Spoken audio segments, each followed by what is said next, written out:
Welcome, today in front of me XIAOMI Redmi Note 11 Pro 5G, and I'll show you the fingerprint scanner test on this device. So I've set up my fingerprint here to the scanner on the power key button on our device, and now I'll make a couple of tries to unlock the device with my fingerprint, and we'll see how far this feature is and does it works.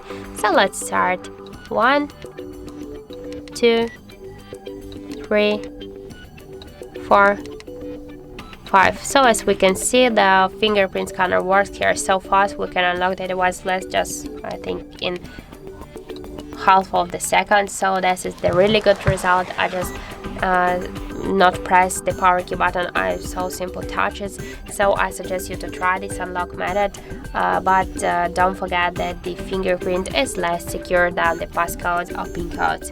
So that's it. Thank you for watching, and if you find this video helpful, don't forget to leave a like, comment and to subscribe our channel.